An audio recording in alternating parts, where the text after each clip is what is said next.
ဇလန်ကဒိမတ်နိုင်ငံဘိုက်ကင်းခေတ်ကာလမှာစတင်ပါတယ်တောင်ထိပ်တစ်ခုပေါ်မှာဂျိုင်ယန်တကောင်ကတူးသားလေးဖြစ်တဲ့ troll ကလေးနဲ့ပျော်ပျော်ရွှင်ရွှင်ဆော့ကစားနေပါတယ်အဲ့ဒီအချိန်မှာဒိမတ်ဘိုက်ကင်းမျိုးနယ်စုရဲ့ခေါင်းဆောင်ကသူ့စစ်သားတွေနဲ့မြင်းစီပြီးဂျိုင်ယန်ကိုတပ်ဖို့ရောက်လာပါတယ်ဒါပေမဲ့ဂျိုင်ယန်ကအဝေးကလေးကသူတို့ကိုမြင်သွားတာကြောင့်တားလေးကိုကာကွယ်ဖို့ချက်ချင်းပဲချီပြီးတောင်ရဲ့တစ်ဖက်ကိုပြေးသွားပါတယ်ဒါပေမဲ့ခေါင်းဆောင်နဲ့စစ်သားတွေကလမ်းပိတ်ဝိုင်းထားလိုက်ကြပါတယ်ဂျိုင်ယန်ကသူ့သားကိုတောင်ဆောင်တနေရာမှာဝတ်ထားပြီးကိုယ်တိုင်တော့လူတွေကိုကြောက်လန့်အောင်ဟိန်းဟောက်ပြီးပြန်လှည့်သွားစေဖို့ကြိုးစားပါတယ်။ဒါပေမဲ့ဘိုက်ကင်းတွေကမပြန်ပဲညလန်မီးတုပ်တွေနဲ့အပြင်းထန်တိုက်ခိုက်ကြပါတယ်။နောက်ဆုံးမှာဂျိုင်ယန်ဟာဟန်ချက်ပြက်ပြီးတောင်ပေါ်ကပြုတ်ကျကတေဆုံးသွားပါတယ်။အဲ့ဒီအရာအလုံးကို troll ကလေးလေးကတိတ်ကစိတ်ကြည့်နေခဲ့ရပါတယ်။အဲ့ဒီနောက်မျိုးနွယ်စုကောင်းဆောင်ကတောင်ဆုံးကိုတွားပြီးသူ့မျက်နှာဖုံးကိုချွတ်လိုက်ပါတယ်။အောက်ကိုမုန်းကြည့်လိုက်တဲ့အခါ troll ကလေးကိုတွေ့သွားပါတယ်သူကခဏလောက်ကလေးကိုပါတက်ပြစ်မလားဆိုပြီးစဉ်းစားပေမဲ့ကလေးငယ်ပဲဖြစ်သေးတာကြောင့်အသက်ချမ်းသာပေးလိုက်ပြီးဘသူကမှမပြောဘဲပြန်ထွက်သွားပါတယ်ခေါင်းဆောင်တို့ထွက်သွားပြီးနောက် troll ကလေးဟာတောင်အောက်ကိုဆင်းလာပါတယ်ပင်လယ်ကမ်းဆက်နားမှာသူ့အဖေရဲ့အလောင်းကိုတွေ့လိုက်ရပါတယ်ကြီးနဲ့လင်းသားတွေမစားနိုင်အောင်ဆွဲယူဖို့စူးစမ်းပေမဲ့သူ့အင်အားနဲ့မနိုင်ပါဘူးဒါကြောင့်ဓာတ်တစ်ချောင်းကိုအသုံးပြုပြီးအလောင်းကိုအပိုင်းပိုင်းဖြက်ကဂူထဲကိုတည်ယူဝက်ထားလိုက်ပါတယ်အဲ့ဒီဂူထဲမှာပဲတယောက်တည်းနေထိုင်ရင်းနှစ်တွေအကြာကြီးကုံဆုံးသွားပါတယ် troll ကလေးလည်းလူကောင်ကြီးတဲ့ troll အဖြစ်ကြီးပြင်းလာပါတယ်ဒါပေမဲ့နေတိုင်းသူ့အဖေရဲ့ဦးခေါင်းကိုမြင်တိုင်းဝမ်းထဲစွာငိုကြွေးပြီးအဖေကိုတတိယနေခဲ့ပါတယ်တစ်ဖက်မှာတော့ဒိမတ်ပိုက်ကင်းရွာမှာဖုံးတော်ကြီးတစ်ပါးကအသစ်ဆောက်ထားတဲ့စားတောက်ဆိုင်ဖွင့်ပွဲအခမ်းအနားကိုဥဆောင်ကျင်းပနေပါတယ်အခမ်းအနားပြီးဆုံးချိန်မှာအားလုံးအစင်သစ်ဖြစ်ပြီးလို့ခေါင်းဆောင်ကိုအတိပေးလိုက်ပါတယ်ဒီအချိန်မှာပဲနှစ်ပေါင်များစွာအဖေအတွက်လက်စားချေကိုစောင့်နေခဲ့တဲ့ troll ဟာသူ့ကူထဲကနေပထမဆုံးအကြိမ်ထွက်လာပါတယ်အဲ့ဒီညမှာဘိုက်ကင်းစစ်သားတချို့စားတောက်ဆိုင်ထဲမှာပွဲခံနေစဉ် troll ရောက်လာပါတယ်အရင်ဆုံးအပြင်မှာစောင့်နေတဲ့အဆောင်ကိုခေါင်းရိုက်တက်ပြီးအတွင်းကိုဝင်သွားပါတယ်အဲ့ဒီနောက်စားတောက်ဆိုင်တွေကဘိုက်ကင်းအားလုံးကိုရဲရဲဆက်ဆက်တက်ဖြတ်ပစ်လိုက်ပါတယ်နောက်တနေ့မနက်မှာတော့မျိုးနွယ်စုကောင်းဆောင်ဟာသူ့လူတွေနဲ့အတူအဲ့ဒီနေရာကိုရောက်လာပါတယ်မြင်လိုက်ရတဲ့မြင်ကွင်းကြောင့်သူတော်တော်အံ့ဩသွားပါတယ်ညကတက်ခုခဲတဲ့ဘိုက်ကင်းတွေရဲ့အလောင်းတော်ဒီဟာနေရာအနှံ့ပြန့်ကျဲနေပြီးအားလုံးဟာရက်ဆက်စွာတက်ဖြတ်ခံထားရပါတယ်ခေါင်းဆောင်ကစစ်သူကြီးကိုဒီအဖြစ်ပြက်ဖြစ်နေတော့မင်းဘက်မှာရှိနေတာလဲလို့မေးလိုက်ပါတယ်စစ်သူကြီးကကျွန်တော်ရွာထဲမှာပါလူငယ်တချို့ကအရက်တောက်ပြီးဒီမှာအိတ်ကြံခဲ့တာဘသူတက်သွားမှန်းတော့မသိပါဘူးလို့ပြန်ဖြေပါတယ်ထူဆန်းတာကအမျိုးသမီးတွေကလေးတွေအသက်ကြီးသူတွေကိုတော့ဘာမှမလုပ်ထားပါဘူးဒီစကားကြားပြီးခေါင်းဆောင်ရဲ့ညနာကစိုးရိမ်သွားပါတော့တယ်အဲ့ဒီနောက်ဇလန်ကဂဲလန်ဘိုက်ကင်းတွေစီကိုပြောင်းသွားပါတယ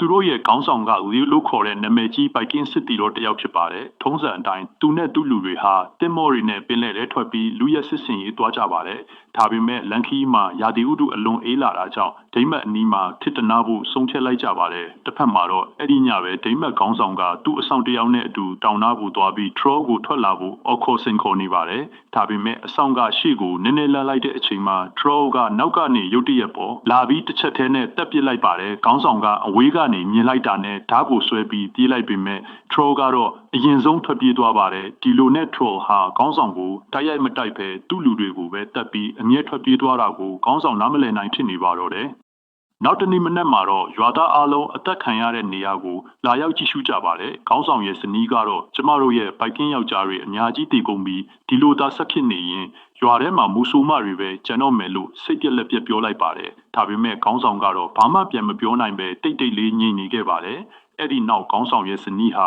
ရွာပြင်တောင်ပေါ်မှာတယောက်တည်းနေထိုင်တဲ့ဝန္နာဆိုတဲ့အမျိုးသမီးစီကိုတွားတွေ့ပါတယ်ဝန္နာကအနာဂတ်ကိုမြင်နိုင်တဲ့သူလို့လူတွေယုံကြည်ကြတာပါခေါင်းဆောင်ရဲ့ဇနီးကကျမယောက်ျားလဲ troll လက်ထဲမှာတေးရမှာလားလို့မေးလိုက်ပါတယ်ဝန္နာကခက်အေးပဲတစ်ချိန်လုံးကနင်တို့ကငါ့ကိုအပြစ်ရှိသူဆိုပြီးရွာထဲကနှင်ထုတ်ခဲ့ကြတယ်အခုမှအကူကြီးလာတောင်းတာလားလို့ပြန်ပြောပါတယ်ခေါင်းဆောင်ရဲ့ဇနီးကအဲ့ဒီကိစ္စကကျမနဲ့မဆိုင်ပါဘူးလို့ပြောလိုက်တော့ဝန္နာကအခုတော့ဘာမှအရေးမကြီးတော့ဘူးဒါပေမဲ့နင့်ယောက်ျားက troll လက်ထဲမှာမသေးရဘူးလို့အေးဆေးစွာပြန်ဖြေလိုက်ပါတယ်ဒီစကားကြပြီးခေါင်းဆောင်ရဲ့ဇနီးလည်းဘာမှမပြောတော့ပဲအိမ်ကိုပြန်သွားခဲ့ပါတယ်တစ်ဖက်မှာတော့ဝီဦးဆောင်တဲ့ Gatland ဘိုက်ကင်းတွေဟာဒိမတ်ရွာနာကိုရောက်လာကြပါတယ်ဒိမတ်ဘက်ကမြင်းစီစစ်သားတယောက်ကတီညီကလည်းပိုက်ကင်းပိုင်မီပဲလာလို့ရမယ်ဆိုရင်ချက်ချင်းပြန်သွားလို့တတိပေးလိုက်ပါတယ်လျောက်ကကျွန်တော်ကနာမည်ကြီးပိုက်ကင်းစစ်တီလျောက်ပါရာသီဥတုကြောင့်ခဏနားကျင်ုံမှာလူရက်ဖို့ရည်ရွယ်ချက်မရှိပါဘူးလို့ပြန်ရှင်းပြပါတယ်ဒီစကားကြတော့စစ်သားကမင်းနာမည်ကိုကြားဖူးပါတယ်ငါတို့ခေါင်းဆောင်နဲ့တွေ့ပေးမယ်လို့ပြောပြီးခေါ်သွားပါတယ်ဒိမတ်ကောင်းဆောင်ကဝီယောကိုတွေ့တော့ဝမ်းသာသွားပြီးမင်းအဖေနဲ့နောက်ဆုံးတွေ့တော့ကမင်းကကလေးပဲရှိသေးတယ်အခုတော့စစ်တီတော်ကြီးဖြစ်နေပြီပဲလို့ပြောလိုက်ပါတယ်ရကလည်းပြုံးပြီးကောင်းကြီးလိုက်ပါတယ် အဲ့ဒီညမှာတော့ဟိုရောက်တဲ့သူ့လူတွေအတွက်စားတောက်ဆိုင်ထဲမှာဧကန်ပွဲပြုလုပ်ပေးပါတယ်ခေါင်းဆောင်ရဲ့ဇနီးကိုယ်တိုင်ရက်တွေလက်ညှက်ပေးနေပါတယ်စားတောက်ရင်ဝေကဒီရွာမှာမူဆိုးမတွေအများကြီးရှိပြီးယောက်ျားတွေပါလို့နင်းနေတာလဲလို့မေးလိုက်ပါတယ်အဲ့ဒီအခါခေါင်းဆောင်က troll အကြောင်းအဆအဆုံးပြောပြလိုက်ပါတယ်ကြားပြီးတဲ့အခါလီယိုကဒါဆိုဒီည troll ထပ်လာရင်ကျွန်တော်တို့ဆောင်ပြီးတိုက်မယ်လို့ပြောလိုက်ပါတယ်ညပိုင်းရောက်တော့ခေါင်းဆောင်တို့ပြန်သွားကြပြီးလီယိုနဲ့သူ့စစ်တီတွေကတော့စားတောက်ဆိုင်ထဲမှာပဲစောင့်နေကြပါတယ်တကောင်ကျော်တဲ့အချိန် troll ရောက်လာပါတယ်သူကအရင်ဆုံးဖုံးတော်ကြီးနာကိုတွားပြီးအနံ့ခံပါတယ်ပြီးတော့တကားနာကိုလာပြီးအထဲမှာရှိတဲ့သူတွေကဒေတာခံပိုက်ကင်းတွေလားတခြားကလာတဲ့သူတွေလားဆိုတာကိုအနံ့ခံပြီးခွဲခြားနေပါတယ်အထဲမှာတော့ဝီယိုနဲ့သူ့စစ်တီတွေက troll ရောက်လာပြီဆိုတာသိတာနဲ့ဓာတ်တွေကင်ပြီးအသင်းပြင်ထားကြပါတယ်ဒါပေမဲ့ troll ကအထဲမှာရှိတဲ့သူတွေဟာဒိမ့်မတ်ပိုက်ကင်းတွေမဟုတ်ဘူးဆိုတာသိသွားပါတယ်ဒါကြောင့်အထဲကိုမဝင်တော့ပဲတကားပေါ်ကိုစီပန်းခဲ့ပြီးလှည့်ထွက်သွားပါတယ်ဝီယိုတို့အပြင်ကိုပြေးထွက်လာချိန်မှာတော့ troll ကအရေးတောင်မကျန်တော့ပါဘူးနောက်တနေ့မနက်မှာခေါင်းဆောင်ကမင်းညကဘယ်သူမှမသိတာထူဆက်လိုက်တာလို့ပြောပါတယ် troll ကတကားထီလာတယ်ဒါပေမဲ့တိုက်မဲ့အစာစီပန်းပြီးပြန်သွားတယ်လို့ပြန်ပြေးလိုက်ပါတယ်ဒီအဖြစ်ပြက်ပြီးနောက်ဝီယိုဟာသူ့စစ်တီတချို့နဲ့ဒိမ့်မတ်စစ်သားတချို့ကိုခေါ်ပြီး troll ကိုရှာဖို့တောင်တွေထဲဝင်သွားပါတယ်နေရာအနှံ့လိုက်ရှာပြီးမဲ့ troll ကိုမတွေ့နိုင်တာကြောင့်ရွာကိုပြန်လာခဲ့ရပါတယ်။ troll ကိုမတွေ့နိုင်ပဲရွာကိုပြန်လာပြီးနောက်လူကရွာပြင်မှာတယောက်တည်းနေထိုင်တဲ့ဝမ်နစီကိုထပ်သွားတွေ့ပါတယ်။ရုပ်ကမင်းကတေးမဲ့သူတွေကိုကြုံမြင်နိုင်တယ်လို့ကြားထားတယ်။ဒါအမှန်ပဲလားလို့မေးလိုက်ပါတယ်။ဝမ်နကဟုတ်တယ်ဒါပေမဲ့မင်းကဘာလို့ငါစီလာတာလဲလို့ပြန်မေးပါတယ်။ရုပ်ကဒီတိုက်ပွဲမှာဘလောက်ထိလူသေးမလဲ troll သေးမလားဆိုတာသိချင်တယ်။အဲ့ဒါကိုတိမဒီရွာသားတွေကိုကူညီနိုင်မှာလို့ပြောလိုက်ပါတယ်။ဝမ်နကအနှဲငယ်ညင်ပြီးငါကဒီရွာသားမဟုတ်တော့ဘူးမငယ်တုန်းကခေါင်းဆောင်ရဲ့သူကငါ့ကိုဒီကိုခေါ်လာပြီးဘဝပြတ်အောင်လုပ်ခဲ့တယ်လို့သူမရဲ့အတိတ်ကိုပြောပြပါတယ်ပြီးတော့ငါမြင်ထားတဲ့အနာဂတ်အရာ troll ကတော့တည်လိမ့်မယ်ဒါပေမဲ့ဘိုက်ကင်းတွေလည်းအများကြီးသိရမယ်ဒီမြေကြီးတစ်ခုလုံးတွေးတွေနဲ့หนีရဲသွားလိမ့်မယ်လို့ဆိုပါတယ်သူရကဘာလို့ဒီလိုပြောတာလဲလို့မေးတော့ဝဲလာကဘာကြောင့်လဲဆိုတော့ဒီရွာသားတွေက troll အပေါ်မတရားလုပ်ခဲ့ကြလို့ပဲဒါဟာသူတို့ရဲ့အပြစ်အတွက်ပြန်ပေးဆက်ရတာမင်းလည်းဒီကိစ္စတွေဝင်မပါနဲ့လို့တတိပေးလိုက်ပါတယ်အဲ့ဒီအချိန်မှာလူရဲ့လူတွေရောက်လာပြီးညရောက်တော့မယ်လို့လာခေါ်တာကြောင့်ဝေရလည်းရွာကိုပြန်သွားခဲ့ပါတယ်ရွာကိုပြန်ရောက်ပြီးနောက်သူကခေါင်းဆောင်ကိုတီးတန့်တွေ့က troll ကအမျိုးသမီးကလေးလူတွေကိုတတ်ဖူးလားလို့မေးပါတယ်ခေါင်းဆောင်ကတခါမှမတတ်ဖူးဘူးဘိုက်ကင်းယောက်ျားတွေကိုပဲတတ်တယ်လို့ဖြေလိုက်ပါတယ်ဒီစကားကြတော့လျောက်ကဒါဆိုသူကအတိညာဏ်ရှိတယ်စီကံလည်းရှိတဲ့ပုံပဲလို့ပြောပါတယ်ခေါင်းဆောင်ကမကြည်မနှက်နဲ့ငါတို့လူတွေကိုတတ်နေတဲ့ကောင်ကိုမင်းကချီးကျူးနေတာလားလို့ပြောလိုက်ပါတယ်ညို့ကတော့ကျွန်တော်ချီးကျူးတာမဟုတ်ဘူးသူဒီလိုလုပ်ရတဲ့အကြောင်းရင်းတစ်ခုခုတော့ရှိနေမှတေချာတယ်လို့ပြန်ဖြေပါတယ်ခေါင်းဆောင်ကခဏစဉ်းစားပြီး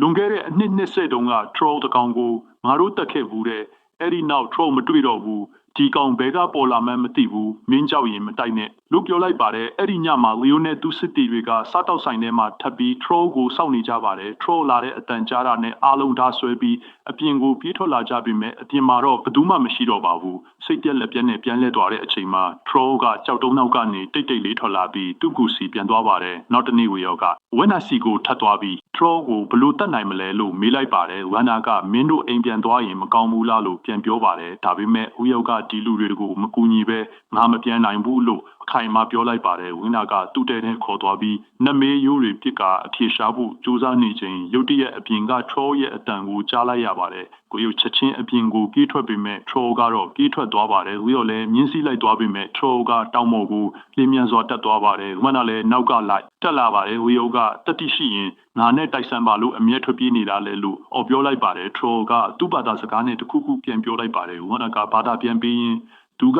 မင်းကိုရန်သူမထင်ဘူးမင်းတို့ကသူ့ကိုဘာမှမလုပ်ဘူးလို့မင်းကိုမတိုက်တာလို့ပြောလိုက်ပါတယ်ဝီယိုကအဲ့ဒီစကားကြပြီးအယံအံ့ဩသွားပါတော့တယ်နောက်တနေ့မနက်မှာတော့ဝီယိုကအပြင်ကိုထွက်ကြည့်လိုက်ရမနေ့က troll ရဲ့ကူကိုလမ်းပြခဲ့တဲ့ချီမတန်ဆွမ်းမျိုးသားဟာ troll ရဲ့လက်ချက်နဲ့တေဆုံးနေတာကိုတွေ့လိုက်ရတယ်ဒီဖြစ်ရဲ့ကြောင့်ဝီယိုနဲ့သူ့စစ်တီတွေဟာ troll ရဲ့ကူကိုနောက်တစ်ခေါက်ပြန်သွားဖို့ဆုံးဖြတ်လိုက်ကြတယ်ဒီတစ်ချိန်မှာတော့ကျိုးတစ်ချောင်းကိုအသုံးပြုပြီးကူထဲကိုဆင်းကြပါတယ်ကူအတွင်းကိုရောက်သွားတဲ့အခါထုဆန်းတဲ့အရာဝတ္ထုတွေကိုနေရာအနှံ့မှာတွေ့ရတယ်အဲ့ဒီအချိန်မှာမိုက်ကင်တယောက်က troll ရဲ့ဖခင်ရဲ့ဥကောင်းခွန်ကိုခြေထောက်နဲ့ကန်ခွဲလိုက်တယ်အပြင်အပေါ်မှာပါစီးသွားပြီးစော်ကားလိုက်တယ်အဲ့ဒီအချိန် troll ကကူထဲမှာမရှိသေးပေမဲ့ပြန်ရောက်လာတဲ့အခါဖခင်ရဲ့ဥကောင်းခွန်ပျက်စီးနေတာကိုမြင်လိုက်တာနဲ့ဘသူတွေဝင်လာခဲ့လဲဆိုတာချက်ချင်းနားလဲသွားတယ်ဖခင်အပေါ်ဒီလိုစော်ကားခံထားရတာကိုမြင်လိုက်ရတဲ့ troll ဟာအလွန်ဒေါသထွက်သွားတယ်အဲ့ဒီညမှာ Vikings တွေအရက်ဆိုင်ထဲမှာ အိပ်ပျော်နေချိန် Troll ကရုတ်တရက်ဝင်ရောက်တိုက်ခိုက်လာတဲ့သူဟာထခင်ရဲ့ဦးကောင်းခွန်ကိုခွဲခဲ့တဲ့ Viking ကိုအရင်ဆုံးတပ်ပစ်လိုက်တဲ့သူရလည်းချက်ချင်းဝင်တိုက်ပေမဲ့ Troll ရဲ့အင်အားကအလွန်ကြီးမားနေတဲ့အတွက်မရှင်းနိုင်ခဲ့ဘူး Troll ကအမိုးပေါ်ကနေထွက်ပြေးဖို့ကြိုးစားချိန်လျော်ကသူ့ခြေထောက်ကိုဖန်ဆွဲပြီးအောက်ကိုလှဲချလိုက်တယ်ပြီးတော့တန်ကြိုးအထူကြီးတစ်ချောင်းနဲ့ Troll ရဲ့လက်ကိုချီနှောင်ထားလိုက်တယ်ဒေါသထွက်နေတဲ့ Troll ကဝီယာကိုလက်သီးနဲ့အပြင်းထန်ထိုးလိုက်ပြီးရုံထွက်ဖို့ကြိုးစားပေမဲ့လက်ကတန်ကြိုးထဲမှာညက်နေတဲ့ Viking တယောက်ကမြားနဲ့ပစ်လိုက်ပေမဲ့ Troll ကသူ့ကိုပြန်ရိုက်လွှင့်ပစ်လိုက်တယ်နောက်ဆုံးမှာတော့လွတ်မြောက်ဖို့အတွက် Troll ဟာကိုယ့်လက်ကိုကိုယ်တိုင်ဖြတ်ပစ်လိုက်ရတယ်လက်တစ်ဖက်ဆုံးရှုံးသွားတဲ့ Troll ဟာပင်လယ်ဘက်ကိုထွက်ပြေးပေမဲ့တွေးထွက်လုံပြီးမကြခင်မှာပဲကမ်းခြေပေါ်မှာလဲကျတည်ဆုံသွားတယ်ဒါပေမဲ့ထူဆန်းနာကသူ့တည်ပြီးခဏကြာမှာပဲမမြင်ရတဲ့အင်အားတစ်ခုကသူ့အလောင်းကိုပင်လယ်ထဲဆွဲခေါ်သွားခဲ့တယ်နောက်တစ်နေ့မှာ Vikings တွေဟာတည်ဆုံသွားတဲ့ရဲဘော်တွေကိုမိတင်ကြုံပြီးဝမ်းနဲ့စွာနှုတ်ဆက်ခဲ့ကြတယ်အဲ့ဒီနောက်ရုပ်က Denmark ရဲ့အကြီးအကဲကိုလှည့်ကြည့်ပြီး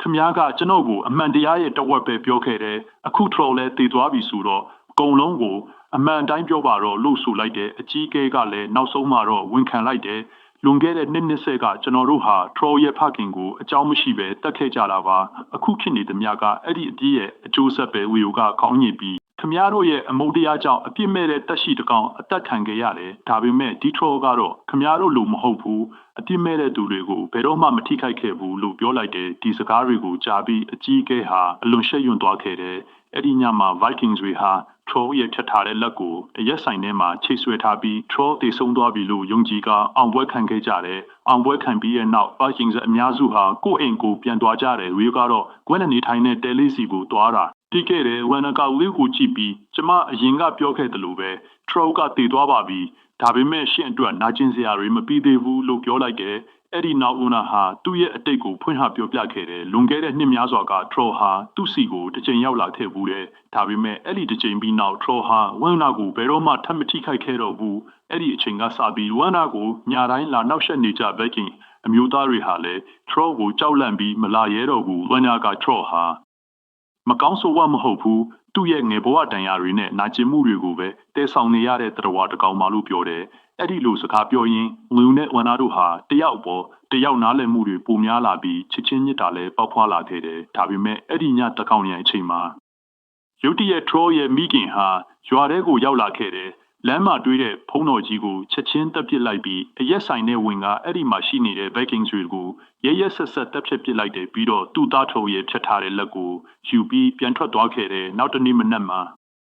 ကလေးလေးတယောက်ဟာလက်နစီကိုတိတ်တဆိတ်ရောက်လာတယ်ဝမ်လာကကလေးကိုဘာမှမပြောဘဲငြိမ်ငြိမ်နေဖို့ပြောပြီးသူနဲ့အတူထွက်သွားခဲ့တယ်ဒီအချိန်မှာ Vikings တွေကတော့ Troll ကမတည်သေးဘူးမင်းညကလူတက်ခဲ့တာလဲသူပဲလို့ယုံကြည်နေကြပြီး Troll ကိုထပ်လိုက်ရှာကြပြန်တယ်ပင်လယ်ကမ်းဆက်မှာတော့သူတို့ရဲဘော်တယောက်ရဲ့ဖြတ်ထားတဲ့ဦးခေါင်းကိုထပ်တွေးလိုက်ရတယ်ဒီမြင်ကွင်းကြောင့်ဝီယိုကတန်လျက်ဝင်လာတယ်ဒါ Troll ရဲ့လက်ချက်မဖြစ်နိုင်ဘူးလို့တွေးမိပြီး Troll ရဲ့ဂူထဲကိုတယောက်တည်းဝင်သွားခဲ့တယ်ရေအောက်ကနေကူးဝင်ပြီးဂူတွင်းကိုရောက်တဲ့အခါ